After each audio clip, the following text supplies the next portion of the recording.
I want to ask you guys a question because you guys cover this a lot more closely than I do. But for all the talk about the Dems in disarray, which I think is a real criticism, right, after the election, and you look at sort of what happened in the election. But I think that the Republican Party, is in just as much, if not more, trouble because they've lost the Republican Party. It is not the Republican Party. It is the party of Trump or Tea Party. And I guess what I'm trying to ask is, how will they exist beyond this enigma that is Trump and Trumpism? Well, that's an interesting question. I mean, I would say that the Republican Party is not really in trouble. I would say that principled ideological conservatism seems to be in trouble. Yes. in that Trump has basically rendered it irrelevant, at the moment.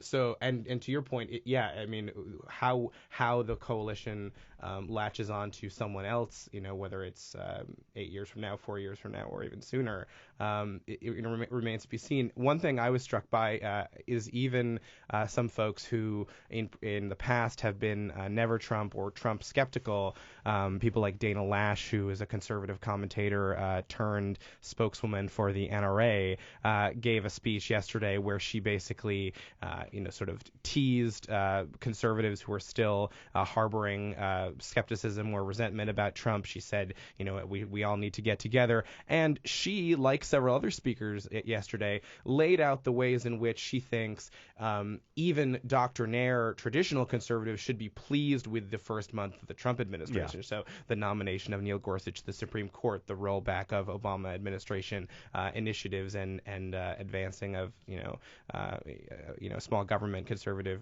principles in terms of regulation.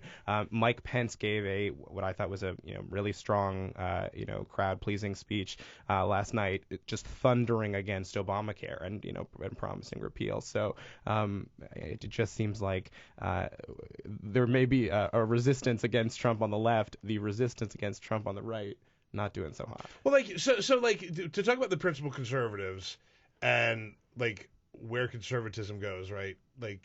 I look at Paul Ryan, mm-hmm. right, who everyone talks about as he's a policy wonk. He loves the getting of the numbers, the Jack Kemp School, and the right. Frederick Hayek, and he's read all the papers and he's written all the papers, and I think you're exactly right, and I think that Steve Bannon is bringing in, and Steve Bannon ran Breitbart while it was blasting away at Paul Ryan, and was actively aggressive towards Paul Ryan, and now they've kind of reached a quiet detente / Paul Ryan has folded. Correct. That's how I would phrase it. And there's times that he'll criticize, but to watch him have to go up there and talk about the wall and say, "We're going to build a wall, and we're going to pay for it." Yeah.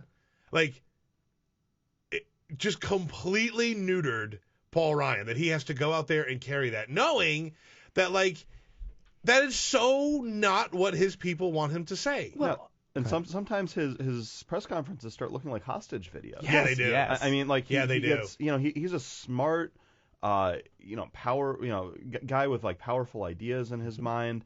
And then you start asking him about Trump, and he can go glassy at times.